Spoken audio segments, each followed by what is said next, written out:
Ai. Reflexão. R. Fica R ao quadrado para aqui. No mínimo tem de ser R.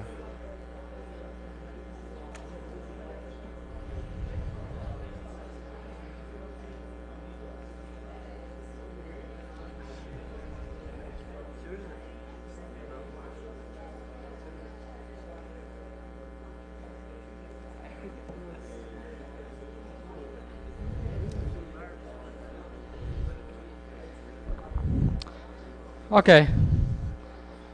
Vamos então a continuar o que estávamos vendo. Eu queria primeiro começar só por corrigir duas coisas que eu disse na última vez. Uma disse incorreto mesmo, não fazia sentido o que eu disse. E a outra foi uma conta que fizemos no fim, que já foi um pouco rápido. Quero fazer um pouco mais devagar, porque aí foi um erro mais pequeno, mas também faltava adicionar uma constante, ok? Mas, então, deixem-me só primeiro corrigir uma coisa que eu disse, que é, o que é que acontece quando nos aproximamos perto da singularidade de um buraco negro? E o que acontece é que o que estiver mais perto da singularidade, o que estiver mais perto do centro do buraco negro, é puxado com mais força, e por isso as coisas esticam. Por isso eu disse que a cabeça saía e tudo mais. Isso estava tudo certo. Então, se o Romeu e a Julieta estiverem abraçados, quem estiver mais perto da singularidade vai ser puxado e vai ser separado do outro. Ok? Esta é a forma correta de dizer. Eu não sei porque um colega veio-me chamar a atenção. Eu disse que o que fosse mais pesado era puxado. Não faz sentido nenhum. Precisamente o que tínhamos dito é que todos os corpos caem com a mesma velocidade. Não interessa se eu deixo cair um giz ou uma laranja, tudo cai com a mesma velocidade. O que importa é quem está mais perto. O que está mais perto era puxado com mais força. Não interessa se fosse o Romeu ou a Julieta. Ok? Isso foi um erro. O outro que disse que gostava de fazer um pouco mais devagar de novo, para se lembrarem, foi aquela conta que nós vimos que se a Terra estivesse a crescer a 1 centímetro por segundo, passado um dia, o pêndulo tinha marcado 3 segundos a mais. Ok? Então deixem-me só lembrar-vos, vamos voltar a fazer esse exercício, que é um exercício interessante e que é um conceito que é importante em física, que é o conceito exatamente da análise dimensional. Sem nós sabermos qual a regra do movimento do pêndulo, eu não quero saber qual as equações do movimento do pêndulo, como descrever o pêndulo, apenas sabendo quais os ingredientes que estão envolvidos e apenas olhando para as dimensões desses ingredientes, eu consigo mostrar que o pêndulo, ao fim de um dia, estava atrasado por 3 segundos. Ok? Eu vou repetir isso que fizemos da outra vez, para corrigir o pequeno erro que nós fizemos. Nós tínhamos dito que temos a Terra, ok? E que a Terra começava a crescer, a aumentar, a uma distância de 1 centímetro por segundo. Ok? Como ela aumentava a 1 centímetro por segundo e mantínhamos a densidade constante, o peso da Terra, a massa na Terra, aumenta proporcional ao raio, ao cubo, não é? Portanto, a massa que está aqui dentro, que estava no planeta, ia com o raio ao cubo. A gravidade é proporcional à massa a dividir pelo raio ao quadrado e por isso, se eu fizer um gráfico, ela cresce linearmente com o raio. À medida que o raio ia aumentando, a gravidade cresce linearmente. Okay? Certo? Então, eu posso dizer que, aqui, a gravidade, que começou com 9,8 metros por segundo quadrado, é igual a uma gravidade, uma constante, vamos chamar de guia estrela, vezes o raio da Terra medido em centímetros, mais t, porque cada segundo o raio aumenta por 1. Ok? Quanto é que é este guia estrela? Se eu quiser saber o guia estrela, ponho t igual a 0, não é? Quando t igual a 0, sei que tem de dar 9,8. Então, para isso funcionar, o guia estrela tem de ser igual ao quê? A 9,8 a dividir por R. Portanto, o que eu tenho é a gravidade usual, que são os tais 9,8 metros por segundo ao quadrado, vezes R mais T sobre R. Ok? Quando T é igual a 0, dá 1 e eu obtenho a gravidade usual, que são 9,8 metros por segundo quadrado. Depois dissemos, vamos então imaginar que temos um relógio na Terra que mede o tempo com um pêndulo. Então, temos um pêndulo, e o pêndulo demora 1 segundo quando a gravidade é igual à gravidade usual. É um relógio que nós sincronizamos agora e que sabemos que quando estamos na gravidade normal, ele demora 1 segundo a ir e voltar. Ok? Então, este tempo chama-se o período. Então, dizemos que o período t é igual a 1 segundo. Ok? Mas depois nós dissemos, o período, qual é a expressão para o período de um pêndulo? Se eu disser que estamos numa dada gravidade, G, e que o pêndulo tem um dado comprimento L. Ok? Qual era a ideia?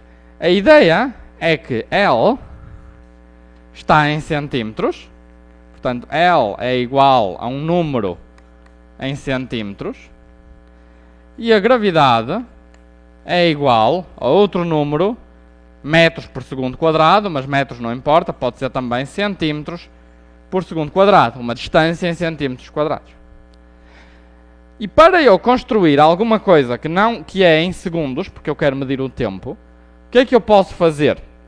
Se eu fizer o L a dividir pelo G, os centímetros desaparecem, então L a dividir pelo G é algo que é um número vezes centímetros ao quadrado. E então, se eu fizer raiz quadrada, é um número que está em segundos, agora.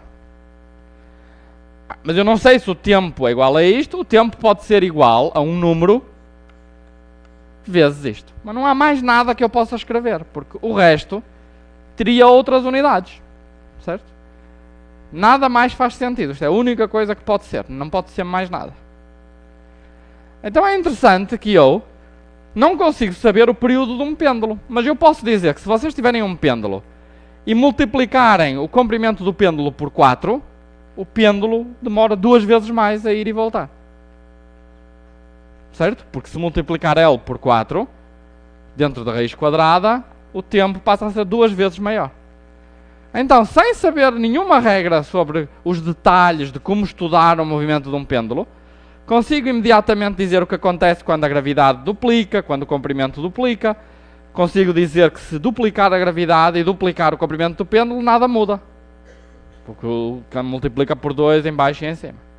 Portanto, todas estas, podemos dizer imensas coisas sobre o período de um pêndulo, sem termos escrito nenhuma equação sobre o movimento do pêndulo. Apenas vendo as dimensões e vendo que é a única coisa que podemos escrever. Certo? Agora, vamos então substituir. O comprimento do pêndulo não vai mudar quando a Terra estava a crescer, portanto não me interessa o L, mas interessa-me esta raiz de G. Então eu vou escrever que isto é igual a um número qualquer, vezes 1 sobre raiz de G. E a raiz de G, o G calculei ali, e portanto isto dá um número qualquer vezes raiz quadrada de R a dividir por R mais T. Ok? Notem que quando eu digo um número qualquer, um número qualquer, um número qualquer, estes números não são iguais. São diferentes. Se quiserem posso pôr assim aqui um til e aqui 2 tils. Mas não me interessa o que são. Ok? Concordam? Na realidade, eu sei quanto é este. Porque eu sei que este aqui é 1 segundo. Porque quando o tempo é 0, eu quero que o meu período seja 1 segundo no início. Portanto, eu não sei este, mas este sei. E é o único que me interessa porque é o último. Não é? Então, de repente, eu sei o resultado. Sei que o período do meu pêndulo, o tempo que demora, à medida que a Terra vai aumentando de tamanho a 1 centímetro por segundo, é igual a 1 segundo vezes a raiz quadrada de R sobre R mais T.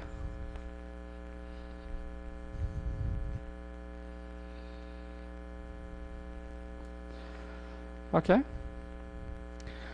E agora podemos desenhar esta curva. Podemos desenhar e dizer: temos aqui o tempo e vamos ver ao longo de um dia. O tempo começa em 0, 1, 2, 3. Quantos segundos o dia tem? Bem, 360 está quase, porque são 60 segundos num minuto. Uma hora tem 60 minutos e o dia tem 24 horas. Ok? Então dá este número, que ninguém sabe quanto é que é, mas não importa. Quanto? É muito, é um número. Não importa, é um número qualquer aqui. Mas este número aqui, durante um dia, a Terra a crescer a 1 centímetro por segundo, mesmo assim, esses segundos todos que pomos aqui, é muito mais pequeno do que o raio da Terra. Muito mais. Ou seja, este T aqui é muito mais pequeno do que este R. Este R é gigantesco, este T é 10.000 ou coisa assim, mas este R é muito, muito maior em centímetros. Certo? O raio da Terra, acho que é 6.000 km. Portanto, é muito mais do que... ou qualquer coisa assim. Quanto é que é? 6.400 km. É 6.400 km e este T é muito menos. Então, isto é mais ou menos 1. É muito próximo de 1, porque eu quase que posso ignorar este T. Então, no início começa em 1 e no fim vai quase 1. Não é bem 1, é um bocadinho em baixo aqui, mas é quase 1. E a curva desce um bocadinho, começa em 1 e desce um bocadinho. Certo? E agora vamos imaginar que queremos contar o tempo. Então, este é o nosso universo em que a Terra está a crescer. E se a Terra estivesse parado, a curva seria a curva vermelha, em que demorava sempre 1 segundo. Ok? Portanto, isto é a Terra normal. E aqui é o que acontece quando temos a Terra a crescer. E eu agora quero ver, ao longo de um dia, quantas vezes o pêndulo vai para um lado e para o outro. Então, normalmente o que é que eu fazia? Dizia, passado 1 segundo, o pêndulo andou uma vez. Passado outro segundo, o pêndulo andou outra vez. Passado outro segundo, o pêndulo andou outra vez. E somava estas vezes todas. Ou seja, calculava 1 vezes esta altura deste retângulo, mais 1 vezes esta altura, mas isso é a área. Certo? Então, normalmente, eu calculava a área debaixo deste retângulo vermelho aqui, calculava esta área daqui, e esta área é igual a 1, que é a altura, vezes este número grande aqui, que é a base, mas isso é igual a 24 horas, porque é só contar o número de segundos. Ok? Isso é o normal. O pêndulo oscilou e eu medi o tempo e deu 24, o equivalente a 24 horas. Ok? 24, e deu este número de vezes. Ok? Mas agora, o que eu tenho de fazer não é isso, não é adicionar os pontos nesta curva. Ou seja, é calcular a área destes retângulozinhos que vão ficando mais pequeninos, à medida que o tempo passa. E estou a calcular então a área da curva de baixo. Certo? O que eu quero calcular não é a área toda, mas é a área desta curva debaixo da linha branca. Certo? Então, a área debaixo da curva branca, esta área aqui, debaixo desta curva, vai ser menos do que 24 horas. Vai dar o equivalente de 24 horas, menos um bocadinho. E o que é esse bocadinho? É a área deste triângulo. Certo? Menos a área deste triângulo ali em cima, que está ali. Certo? A área é quase um retângulo, falta ali um bocadinho. Certo? E como é que calculam esta área deste triângulo? Bom, podem dizer que é mais ou menos como se fosse um triângulo, como se fosse mesmo um triângulo. Imaginam estes 3 pontos. Esta é a altura. Esta é a base. Isto não é uma linha reta, aqui parece, mas é uma curva. Mas é quase. Então podem aldrabar um pouquinho, fazer aqui, não é bem um triângulo, mas imaginam que é. Calculam como se fosse um triângulo. E esta área deste triângulo é que é a tal diferença. E esta área é que dá os tais 3 segundos. Ok? O que é que eu tinha dito ontem, no outro dia mal? Tinha dito que a área debaixo desta curva dá os 3 segundos. Não, a área debaixo da curva quase que dá 24 horas. A diferença para o que dava antes é que são os 3 segundos. Ok? Tudo bom. Ok. Alguma questão? Aqui? Deixem-me só lembrar-vos que há esta maneira de calcular a área, fazendo assim a campeão, vendo aqui os pontos e fazendo um triângulo, não é muito rigoroso. Mas existem maneiras de calcular esta área rigorosamente, e isso é o que se aprende em cálculo. Isso é que é a tal técnica que o Newton desenvolveu, como adicionar bocadinhos de curvas, como calcular estes retângulos todos e calcular a área desta curva. Existem maneiras de calcular, existem expressões que dizem, se eu tiver esta curva, quero calcular a área debaixo desta curva, existem maneiras de calcular. Ok? Ora bem.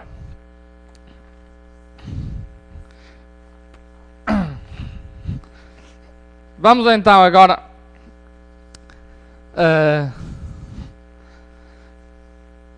começar então a explorar o que se chama a física quântica. Ok?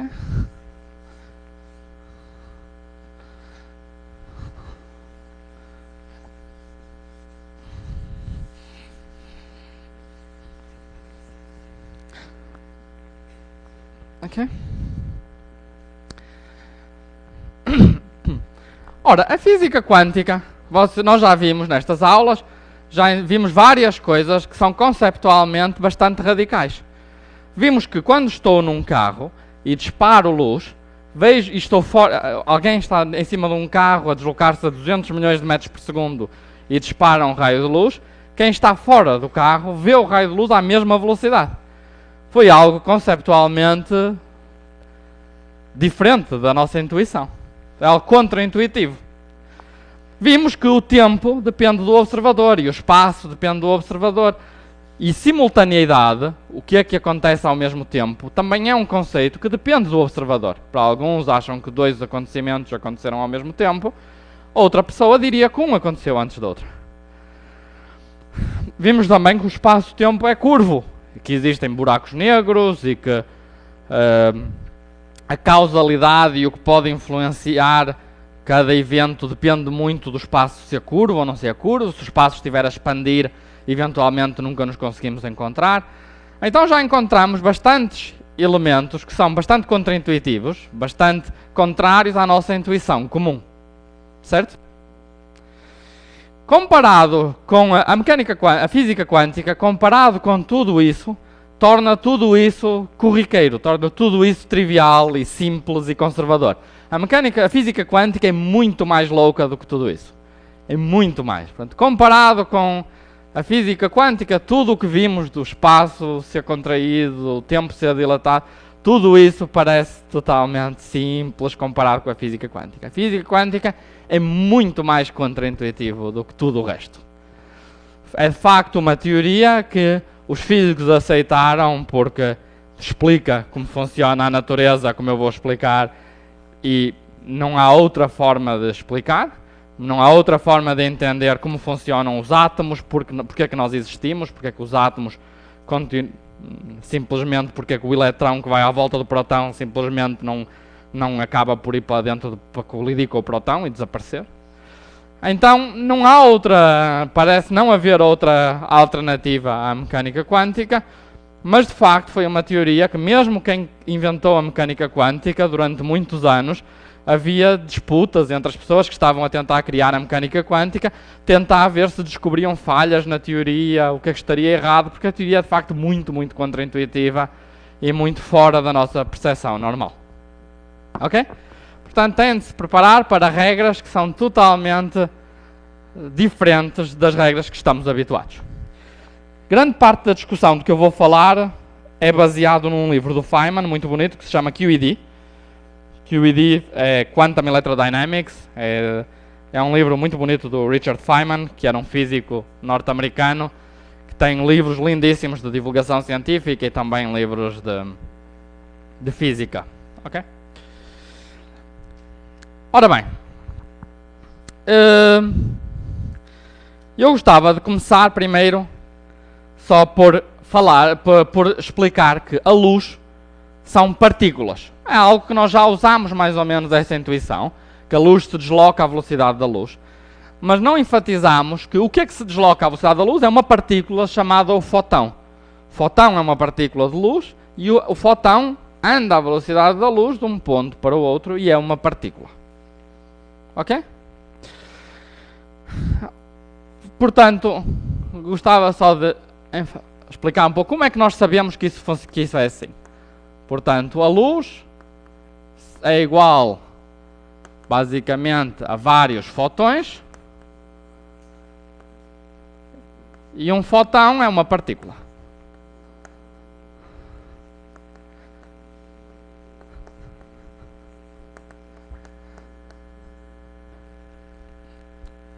Ok? Por acaso agora lembrei-me, acho que vocês dizem fóton, ou fóton, ou uma coisa assim, um pouco diferente. Mas aqui dizemos fóton. Então o fóton é uma partícula. Então, como nós podemos saber que o fóton é uma partícula? Na realidade, nós quase que sabemos que o fóton é uma partícula olhando, porque o nosso olho é muito bom. O olho quase que consegue detectar apenas um fóton individual. Na realidade, nós conseguimos ver 5, 6 fótons. Mas o facto, se fosse se o nosso olho fosse 10 vezes melhor, nós não tínhamos essa discussão. Nós sabíamos, pela nossa experiência do dia a dia, que quando está escuro, por vezes eu recebia apenas um fóton no olho. Seria parte da minha intuição. Quase que temos essa intuição. O nosso olho é quase tão bom para ver isso. Na realidade, o olho consegue medir 6 fótons mais ou menos, mas um só não. Mas como podemos saber? Podemos construir uma máquina que mede um fóton. Essa máquina podemos chamar-lhe um fotomultiplicador. Deixem-me explicar o que é, porque é algo muito simples.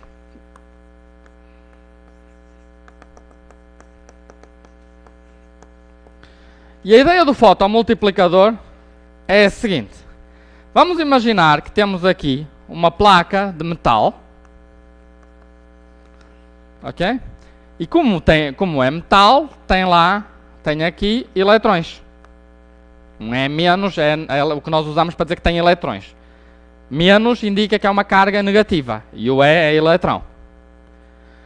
E agora, imaginem que vem aí luz. Vem aí luz e eu estou a dizer que a luz é um fóton. Ok? É uma partícula de luz que vem aqui a deslocar-se. Então vamos imaginar que a luz, o fóton, vai aqui e bate no eletrão. E ao bater no eletrão, solta o eletrão. Ok? O que é que eu podia fazer agora?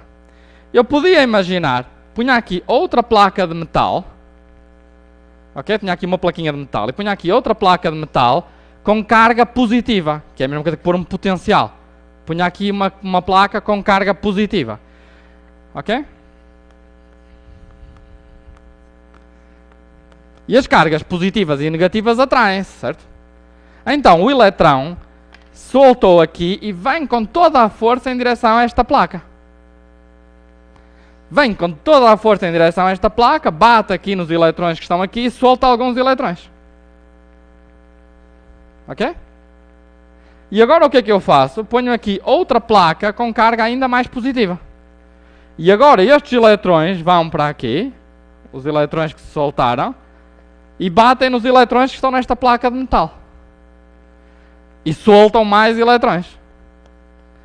E estes eletrões vão para outra placa, e muito rapidamente, passado aí umas 10, 12 placas, já temos imensos eletrões soltos, suficientes para fazer uma corrente elétrica. Aí ligamos a um amplificador, a umas colunas, e as colunas fazem uma música. Plim! Detectam um fotão. Okay? Okay. Isto seria a máquina para detectar um fotão. Agora vamos imaginar que eu dou um fotomultiplicador para cada um de vocês. Então cada um está com um fotomultiplicador na mão. E desligamos as luzes. Okay? Ficamos todos no escuro. Okay? Não é bem no escuro. Há sempre alguns fotões que estão a andar, não é? Mas muito poucos. Ok? Então o que é que acontece? Como é que te chamas? Rafaela. Estamos aqui todos um silêncio enorme. E de repente o fotomultiplicador da Rafaela começa. E os outros à volta, silêncio absoluto. Nada. Então isso indica que o que aconteceu foi, alguma coisa aconteceu ali, um fotão veio, bateu, ativou este fotomultiplicador, mas nada nos fotomultiplicadores à volta. Seria totalmente diferente se nós disséssemos que a luz não é uma partícula, mas sim uma onda. Se disséssemos que a luz é uma onda que está a ir, está a ir. Aí o que acontece é que o da Rafaela tocava muito alto, os outros tocavam um pouco mais baixo, os outros um pouco mais baixo, os outros um pouco mais baixo. O facto de ou toca ou não toca indica que não é uma onda, é uma partícula. Certo? Porque ou toca ou não toca. Não há nada tipo, um toca muito alto, o outro toca mais baixo, o outro toca mais baixo. Não. Ou chega lá o fotão, ou não chega lá o fotão. Ok? Portanto, se nós fizéssemos este experimento de desligar as luzes e cada um tinha o seu fotomultiplicador, tocava um fotomultiplicador, depois tocava outro, e todos ficaríamos convencidos. Ok, a luz são partículas. Ok? Há vários experimentos que indicam que isso é verdade, mas este é um experimento bastante simples. E então, esta máquina aqui, que faz esta música quando detecta um fotomultiplicador, a partir de agora, vamos desenhar assim. Vamos pôr aqui uma plaquinha e uma caixinha. Então, agora para nós, isto é um fotomultiplicador. Há uma máquina que, quando chega o fotão, faz uma música. Ok? Então usamos aquela figura para representar um detector de fotões. Ok? Tudo bem. Sabemos mais coisas sobre fotões. Podemos saber com experimentos muito simples. Sabemos que os fotões vêm em cores diferentes. Ok? Há fotões vermelhos, há fotões verdes, há fotões azuis. Vêm em cores diferentes. Como é que podemos saber que isso é verdade? Bom, Newton sabia, ele usava prismas. Se usar um prisma, se pegarmos num prisma e enviarmos luz branca, vem aqui bastante luz branca, que nós agora sabemos são bastantes fotões. E o que é que o Newton observou? Viu que a luz de várias cores vinha em várias direções diferentes. Ok? Aqui vinha cores diferentes. Por exemplo, se calhar aqui, deixem-me tentar dizer direito. Portanto, o azul é o que fala mais rápido. O azul sente mais. Eu acho que aqui está o vermelho e aqui está o azul, mas deixem-me pensar um bocadinho. Okay.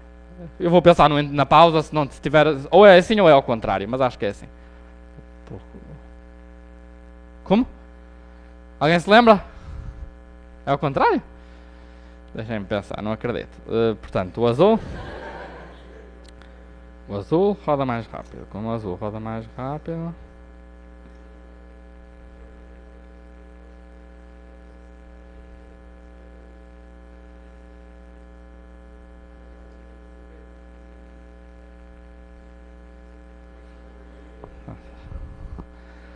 tenho de pensar um pouco. Mas vocês vão ver porque como é que eu posso.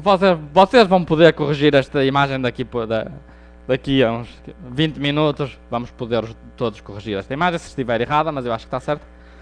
Mas agora o que é que o Newton fez a seguir? O Newton diz, bem, agora vem aqui luz azul, ponho aqui outro prisma. E quando ponho outro prisma, sai luz outra vez, mas a luz agora sai toda azul. Já não dá para separar mais. Já não separo outra vez em cores. Então, a maneira de entender é dizer que quando a luz vem em todas as cores. Dá para separar. Quando separo, tenho agora fotões azuis, fotões vermelhos, fotões verdes. Já não dá para os separar mais. Agora é o que há, é o que é. Ou são verdes, ou são vermelhos, ou são azuis. Ok? Portanto, o fotão é uma partícula e existem fotões de várias cores. Na realidade, quando nós falamos de luz, não é apenas a luz que podemos ver, mas pode ser toda a radiação eletromagnética, todas as partículas de luz, que podem ser do vermelho até ao azul, que é o que chamamos visível, que é o que chamamos fotões visíveis, é os fotões que o nosso olho consegue ver, mas podem continuar numa direção ou noutra, e podem ser raios X, raios gama, ou infravermelho, micro-ondas, podem ser vários tipos de fotão, que depende no que se chama a frequência do fotão. Ok? O comprimento de onda do fotão. Ok? Tudo bom. Então isto é algumas coisas que sabemos sobre o fotão. E então agora queremos estudar quais as regras do movimento das partículas microscópicas, como os fotões e os eletrões. Certo? Então deixem-me lembrar-vos primeiro qual é a nossa imagem normal que pensamos, como nós pensamos que o mundo funciona. Então vamos imaginar que temos aqui uma máquina de enviar fotões. Ok? Aqui envia fotões. Aqui temos um espelho.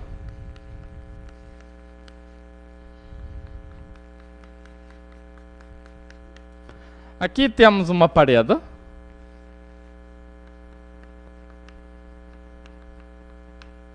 E aqui temos um detector.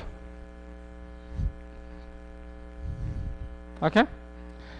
Então, qual é a nossa intuição? Como é que nós, no dia a dia, achamos que funciona a luz? Nós dizemos, quando eu estou aqui, se tiver ali um espelho, vejo o que está ali. Olho para o espelho e vejo o que está ali. Então eu digo, a luz vem, bate no espelho e vem para mim. E como é que funciona? A ideia que eu tenho é que vem por aqui, bate aqui e vem para aqui, e este ângulo aqui é igual a este ângulo aqui. Ok? Esta linha amarela, vou chamar esta linha, esta é a minha intuição. É assim que eu imagino que funcionem as coisas. Se ali for o meu olho e aqui for alguém, eu quando olho num espelho, é isto que eu vejo. Vejo quem está nesta posição. Não vejo quem está aqui e não vejo quem está aqui. Ok?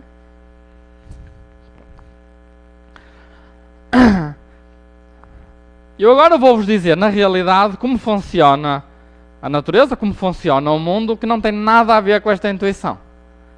Ok? E que parece algo totalmente diferente desta intuição.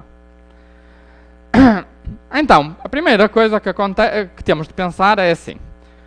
O fotão, quando anda, ele vai de um ponto para o outro.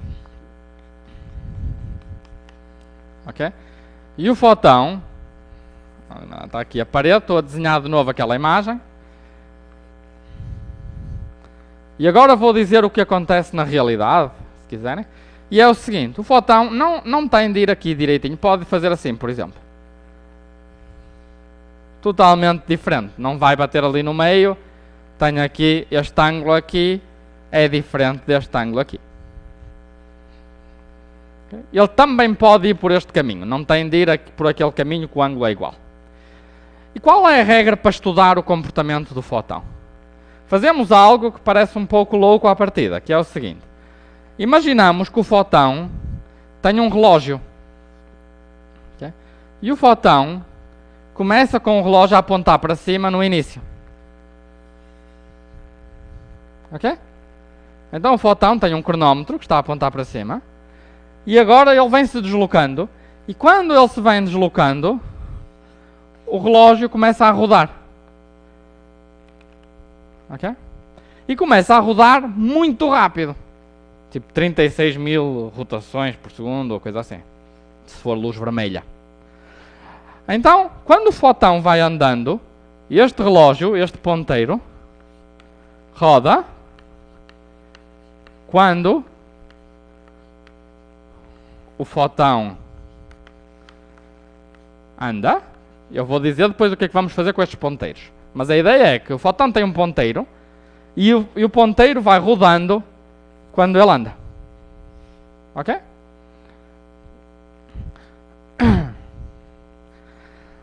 A velocidade de rotação, esta velocidade V, depende da cor. Depende da cor e os fotões mais energéticos, como o azul, rodam mais rápido. E os fotões menos energéticos, como o vermelho ou o infravermelho, rodam mais devagar. Mas ambos muito rápido, claro.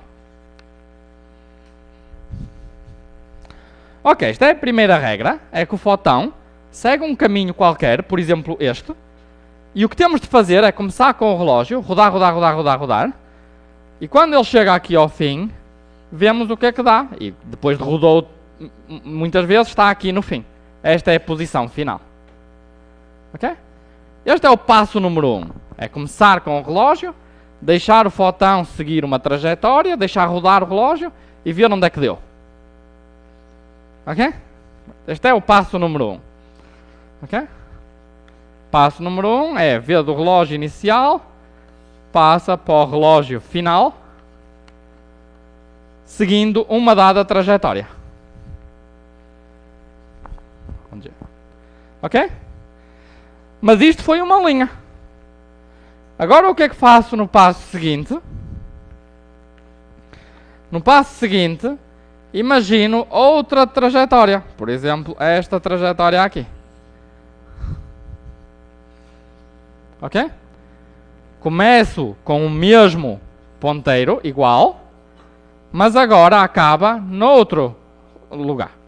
Porque foi por um caminho diferente, este caminho demorou outro tempo, foi para outra posição final. Foi para uma posição final diferente. Ok? Primeiro imaginei um caminho, deu uma posição final. Imaginei outro caminho, deu outra posição final. Ok? Certo? Quando eu imagino todos os caminhos, tenho muitas setas, que são estas setas do relógio aqui. Esta, mais a próxima, mais a próxima. Tenho todas estas setas de todos os caminhos possíveis. Certo? Depois o que temos de fazer é adicionamos todas as setas. Deixem-me explicar o que significa adicionar uma seta. Adicionar uma seta significa que se eu tiver uma seta assim, coloco a outra seta, o princípio da outra seta no fim da outra seta. E esta seta é o adicionar vetores. Esta seta aqui é a soma da seta A mais B. Esta é a seta A mais B.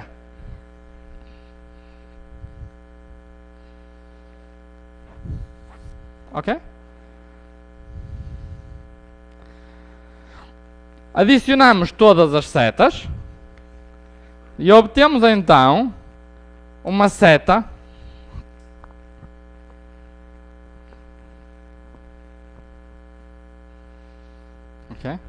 uma seta total, vamos chamar aqui a seta total, que foi o que obtivemos depois de adicionar as setas todas. Podia ser, por exemplo, adicionamos esta seta, mais esta seta, mais esta, mais esta, mais esta, mais esta, mais esta, no fim deu esta seta grande. Ok?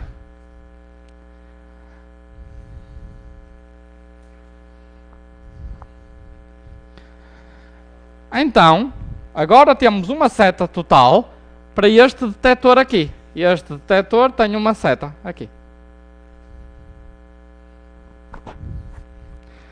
Se eu tivesse outro detector aqui,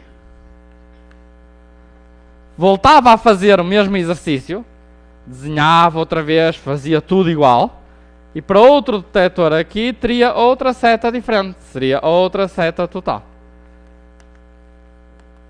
Ou seja, esta seta total, a seta no fim, depende do que estou a estudar. Se quiser estudar a luz, como é que a luz vem daqui para aqui, ou como é que a luz vem daqui para aqui, desenho todas as trajetórias em ambos os casos e obtenho duas setas finais. Por exemplo, esta deu maior do que esta. Ok?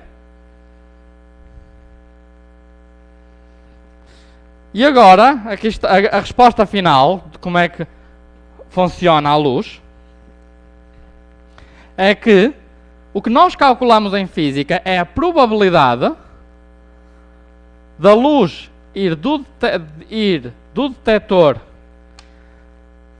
e ser medida pelo fotomultiplicador, a probabilidade disto acontecer é igual ao comprimento desta seta total ao quadrado. Ok? E vamos ter de dar mais regras sobre como calcular os comprimentos, mas isto é o fim. Ok? Ora, isto parece algo louco, parece que não tem nada a ver com a nossa intuição. A nossa intuição diz que a luz vem, bate no espelho e volta. E eu agora estou a dizer, não, é totalmente diferente.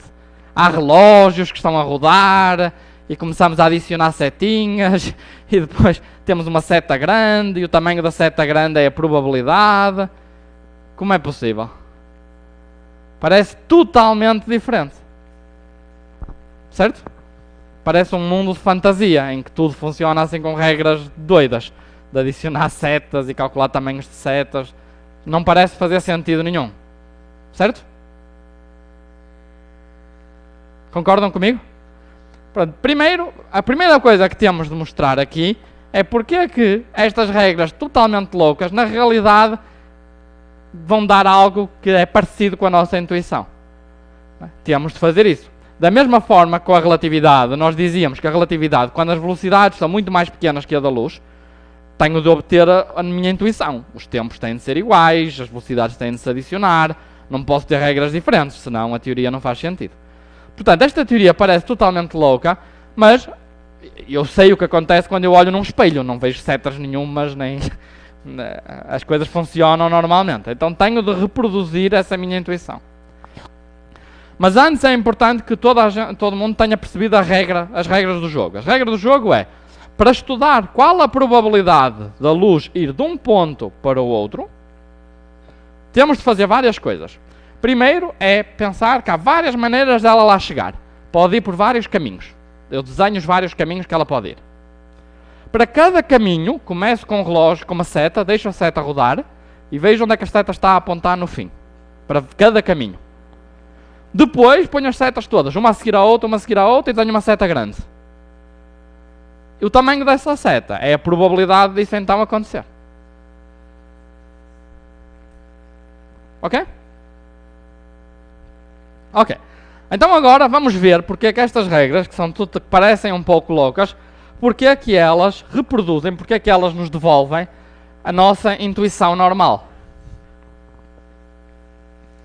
Ok? Então vamos tentar ver o que acontece.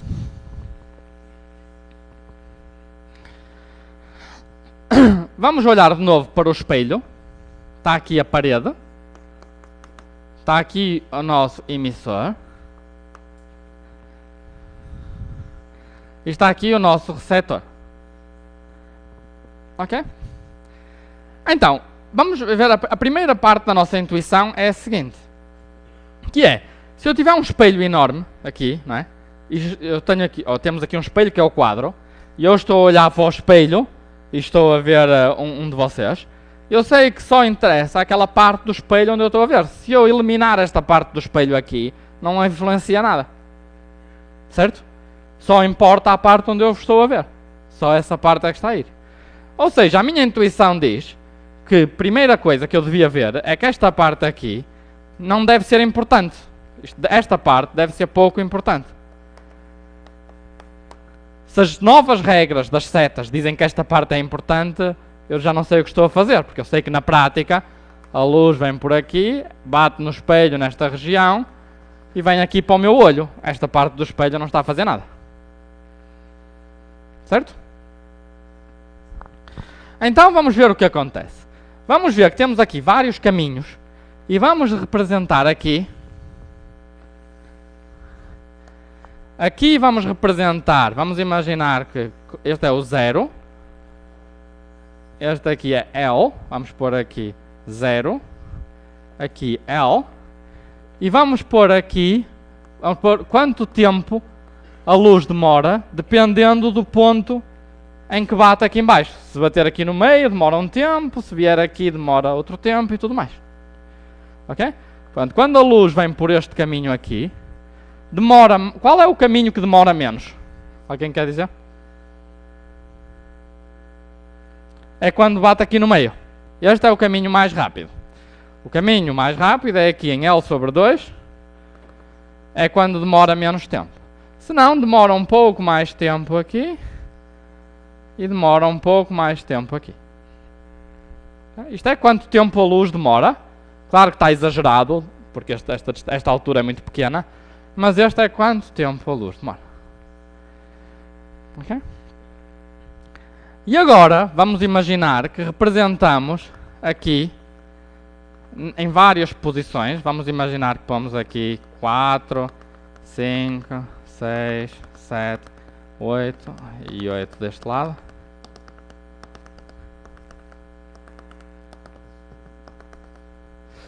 Ok? E vamos imaginar que representamos a seta final em cada ponto. Ok? Então, a luz veio por aqui. Este é o primeiro caminho. A luz veio aqui, bateu aqui e foi para ali. E aqui deu uma seta final. Rodou, rodou, rodou, rodou, rodou e deu uma seta. Por exemplo, vamos imaginar que aqui a seta deu tipo assim, a apontar para cima. Ok? E aqui, quanto é que deu? Rodou mais um pouco, certo? Porque a distância mudou, portanto ela rodou um tempo diferente. Certo? Então aponta, por exemplo, para aqui. E aqui? Aqui rodou outro tempo diferente, então foi, por exemplo, assim. E aqui? Aqui foi um tempo diferente, então foi, por exemplo, assim. E aqui? Aqui foi outro tempo diferente, então foi tipo assim. Estão a ver o que estou a fazer? Aqui vários pontos rodaram de maneiras diferentes. Ok? Agora, o que é interessante é o que está a acontecer aqui. Reparem que aqui, nesta parte de baixo, os tempos são quase iguais. É a grande diferença comparada aqui. Aqui o tempo está a mudar muito, mas aqui, principalmente pertinho deste ponto aqui, quase não muda. Demora quase tanto tempo se for por aqui ou por aqui. Certo? Este é o ponto mais importante. É que aqui no meio demora quase tanto tempo se bater neste ponto, se bater neste ou se bater neste. Porque está na parte de baixo da curva. Então, se esta seta for assim, esta seta aqui é parecida. Está a apontar parecido. Esta aqui no meio é parecida. Esta é parecida. Esta também é parecida. Aqui é que já começa a ser um pouco diferente. Aqui é que elas já começam a mudar muito.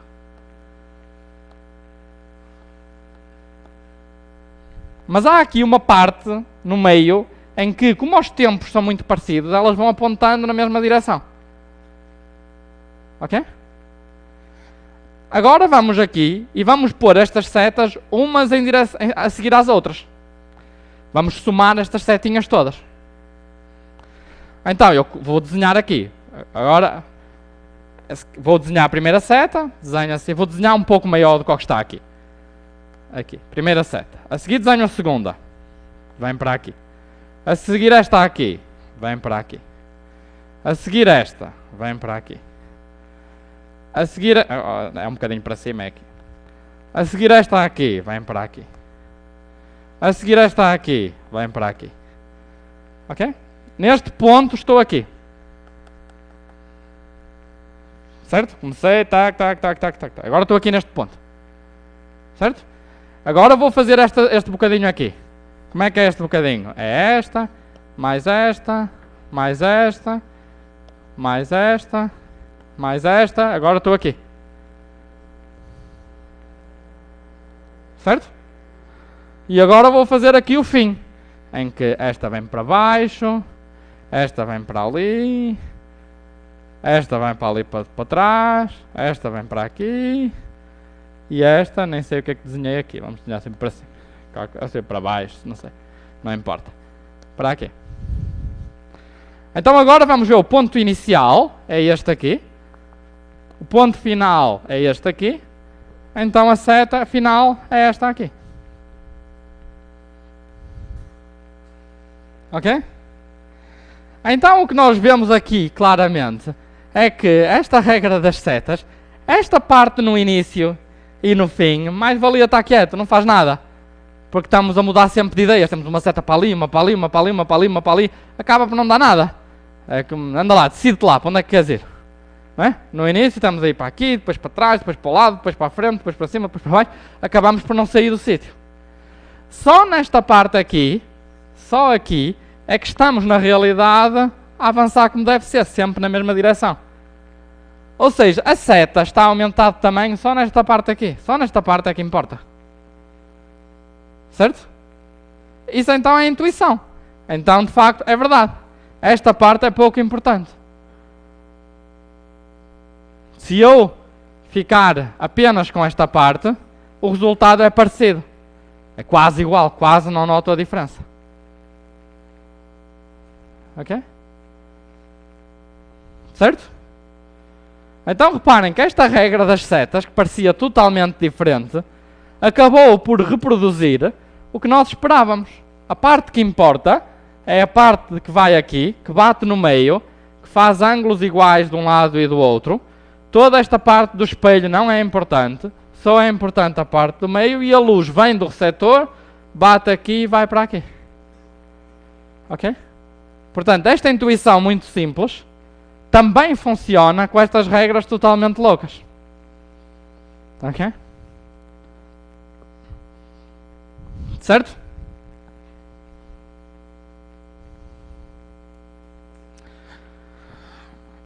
Ok? Mas agora podemos imaginar, tentar usar estas regras e ver, ok, as regras parece que afinal, embora pareçam, as regras sejam muito diferentes, embora a maneira de calcular seja muito diferente, parece que as regras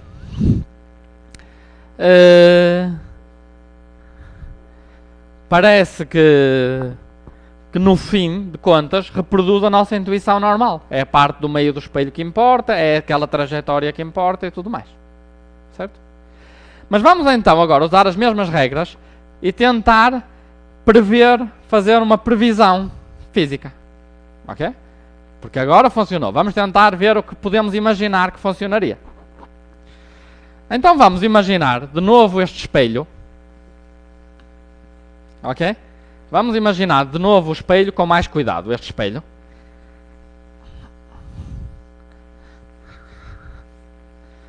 E vamos imaginar então que temos aqui a parede, temos aqui o nosso emissor, ok?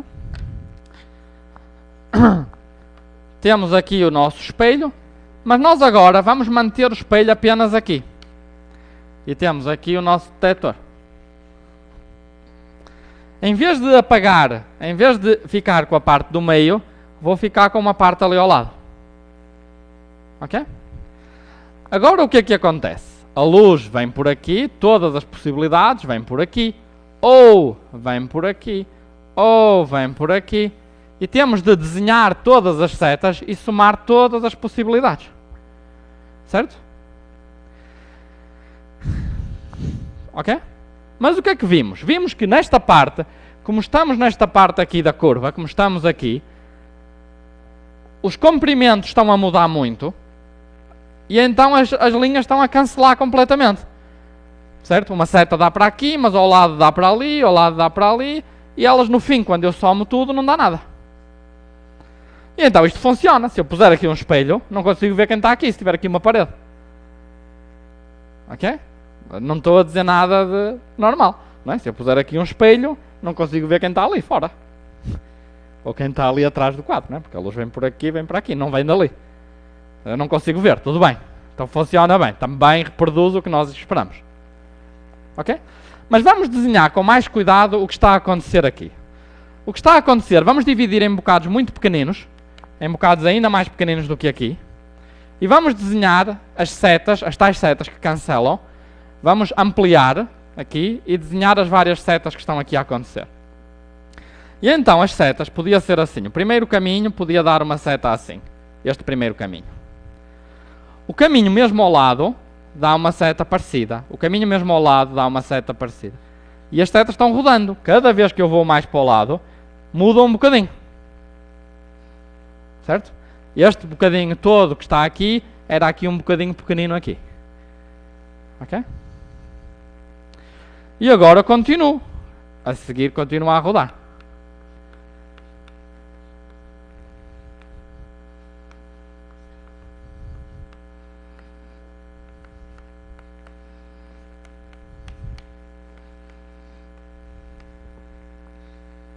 Okay? Eu estou a ampliar o vídeo, estou a desenhar as setas que eu obtenho a vir por cada caminho.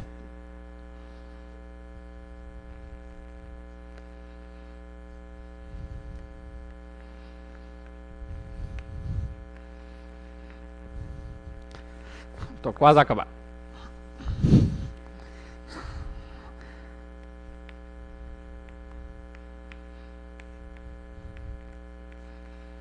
Ok? Então estão a ver que estas setas, se eu as adicionar, se eu puser uma a seguir à outra, elas cancelam, porque estas apontam para a direita, estas apontam para a esquerda, no fim elas vão cancelar. Certo? O que eu estou aqui a ver é ampliar, estou a dizer qual a contribuição vindo dos vários pontos deste espelho aqui. Está aqui o espelho, este espelho aqui, só ampliei e expliquei porque é que nada acontece, porque estas setas apontam para a direita, estas apontam para a esquerda, estas para a direita, estas para a esquerda, estas para a direita, estas para a esquerda, e acabam por cancelar. Certo? Então agora reparem no que é que podemos fazer. O que podemos fazer é chegar aqui ao nosso espelho e dizer, esta parte aqui está a apontar para a direita. Ok? Esta parte aqui está a apontar para a direita. Esta está a apontar para a esquerda. Então o que é que eu vou fazer? Chego aqui, pinto de preto. Ok? Aqui pinto. Aqui pintamos de preto. Ou com uma tesoura, riscamos o espelho. Estragamos o espelho aqui nesta parte. Agora a luz, quando vem aqui, já não reflete. Aqui pintamos. Já não é espelho. Agora estas setas estão para a direita. Esta parte que está aqui para a esquerda, que eu não gosto, pinto também. E esta parte também vou colorir de preto. Tudo aqui. Então o que eu fiz é, tinha um espelho e com uma tesoura ou com uma faca risquei algumas linhas. Ok? O que é que imaginamos? O espelho ficou pior. Eu agora risquei, não vou conseguir, vai ficar pior. Mas na realidade o que aconteceu é que se eu agora desenhar estas setas e colocar uma a seguir à outra, o que é que acontece? Ela vem para aqui. E agora vinha a parte que começava a rodar nesta direção, mas não há essa parte. Porque eu pintei, então continuo aqui.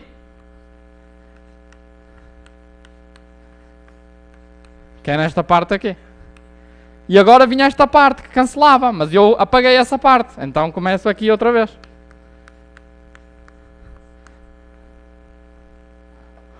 Certo? Então o que aconteceu é que no final de contas eu tenho uma seta total. Em vez de não ter nada, agora tenho uma seta total bem grande. Então eu tinha o meu espelho, não via nada, risquei com a tesoura. E agora o que acontece é que eu começo a ouvir, começo a receber fotões. E o fotodetector começa a tocar música. Ok? Isto é uma previsão. Eu consigo dizer, se tiver um bocado de espelho, se eu riscar com cuidado, nos sítios certos, e se enviar luz vermelha, aqui vai começar a tocar. E isso já é algo que é contrário à nossa intuição. Certo? Isto é uma previsão desta nova teoria louca das setas a rodar. E na realidade é isso que acontece. Mas mais, reparem que para fazer esta conta depende da velocidade que elas rodavam. Por isso, isto funciona, por exemplo, para a luz vermelha. Certo? Se a luz for vermelha, funciona. Se a luz fosse azul, rodava mais rápido. Então tinha de cortar bocados mais pequeninos. Tinha de fazer linhas mais pequenas. Certo? Ou seja, isto funciona se a luz for vermelha. Se eu enviar a luz vermelha, aqui recebo luz vermelha. Se enviar a luz azul, a azul continua a cancelar, porque as linhas já não estão alinhadinhas, não recebo nada. Então o que acontece é que quando eu mando luz branca daqui, a luz branca tem vermelha, tem azul, tem verde. Todas as cores continuam a cancelar, como cancelam aqui nesta parte aqui. Exceto a vermelha. A vermelha passa. Então, eu quando olho para aqui só vejo um objeto vermelho. Ok? Mas é interessante que se eu puser aqui outro fotodetector, como agora as distâncias são um pouco diferentes, na realidade, se fizerem a conta, pode acontecer que aqui eu deteto vermelho e aqui posso detectar azul. Então, eu estou aqui com a foto, vejo só vermelho, venho para aqui e vejo só azul. Que é como quem diz, eu tenho aqui o meu espelho, ou o meu objeto, eu vou virando e vejo azul, vermelho, vejo várias cores. Que objeto é que nós conhecemos, que é como um espelho, e cá ao inclinar vemos várias cores? Um DVD? Ou um CD? Porquê? Porque de facto ele era um espelho e está lá a informação que são as tais riscas, que nós riscamos para bem colocar a informação. E é por isso que olhando para o DVD, para a parte de trás, eu olho e vejo vermelho, azul, verde e vejo as várias cores. Ok? Portanto, é assim que o mundo funciona, como vamos continuar a ver depois da pausa. Vamos fazer agora então uma pausa e retomamos às h30.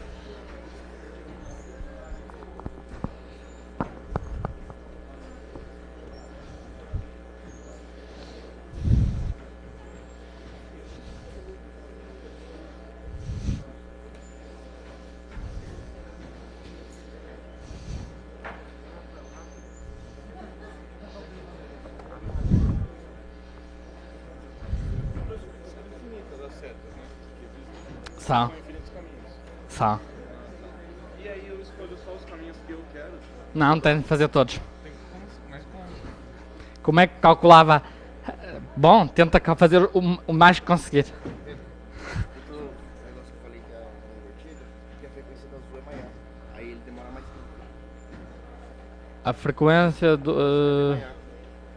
já tenho de pensar. O azul é 6, É maior do que... Sim, a azul é maior do que a vermelha. o vermelho é 4,5 mais ou menos. Sim, mas e porquê que isso faz com que... Sendo a frequência sendo maior, ele demora mais tempo a ser formado.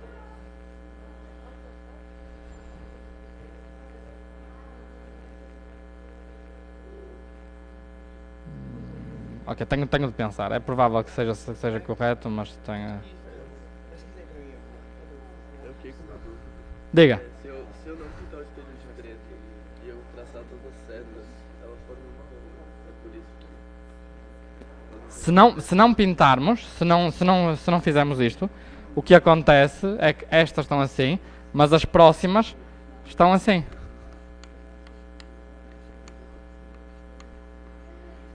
Certo? Então elas voltam ao mesmo ponto, não dá nada. Então estão sempre a rodar e no fim a seta pode dar no máximo este tamanho, mas este tamanho é muito pequeno, porque o espelho isto repete milhares de vezes. Então vai dar algo aqui mais ou menos deste tamanho, assim, uma coisa deste tamanho aqui, que é muito mais pequeno do que esta seta enorme, certo? Portanto, se não pintarmos aqui, metade está para um lado, metade está para o outro, cancela. No fim dá uma seta pequenina e por isso não consigo ver nada quando coloco um espelho aqui.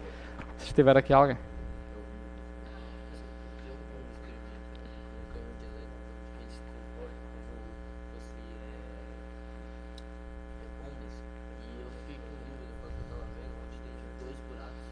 Sim, sim. Eu talvez vá falar sobre isso hoje. Talvez. Se não falar hoje, falo no próximo sábado. A soma de todos os vetores naquela esfera ali vai dar a soma essa proteção, que é como se fosse próximo de 100. É o que está aqui nesta figura. Esta parte, o que eu estou dizendo é que aqui, daqui para aqui e daqui para aqui, a distância muda muito. E daqui para aqui também. Então, as setas vão apontar aleatoriamente. Esta vai estar para aqui, esta vai estar para aqui, esta vai estar para aqui, esta vai estar aqui, esta vai estar aqui. Se somar muitas setas aleatórias, acaba por não sair do mesmo sítio. Então, todo este início aqui, ele está aqui uma confusão, assim, cheio de setas em todas as direções, não sai do mesmo sítio. Aqui é que a distância é quase igual. Esta, se estiver assim, esta aqui está parecida e esta está parecida, porque aqui quase não está a mudar o tempo que ela demora. Então, só nesta parte é que elas não estão aleatoriamente a cancelar-se. Só nesta parte é que elas estão, uma ajuda à próxima, que ajuda à próxima, que ajuda à próxima. Só esta parte aqui. Então, na realidade, esta distância é muito grande e estes bocadinhos são muito pequeninos, por isso, se eu cortar um pouco do espelho, não muda nada aqui, certo? Porque é só esta parte não está a fazer nada. Nada.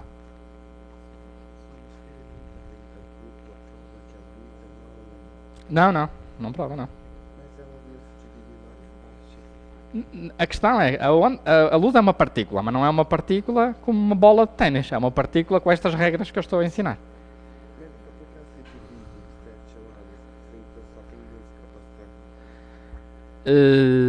Não, o que acontece, eu vou explicar talvez hoje, ou ainda não sei o que vou fazer hoje, tenho que pensar ainda, mas quando nós temos assim duas fendas, não é? E enviamos fotões ou eletrões, é igual, mas enviamos por aqui e ele pode vir por aqui, certo? E então temos aqui o que acontece, ok? E aí eu digo, quais são os caminhos que ele pode vir? Pode vir por este caminho ou pode vir por este caminho, certo? E agora, imagine que este caminho aqui de cima dá um relógio assim. E este caminho de baixo, como é igual, também dá um relógio assim. Então, se eu adicionar as duas setas, esta é a probabilidade de detectar a luz aqui. Mas aqui em cima, se calhar, o relógio de cima dá algo assim e o relógio de baixo pode dar algo assim. E agora, quando somo as duas setas, já dá 0. Então a probabilidade de estar aqui é 0.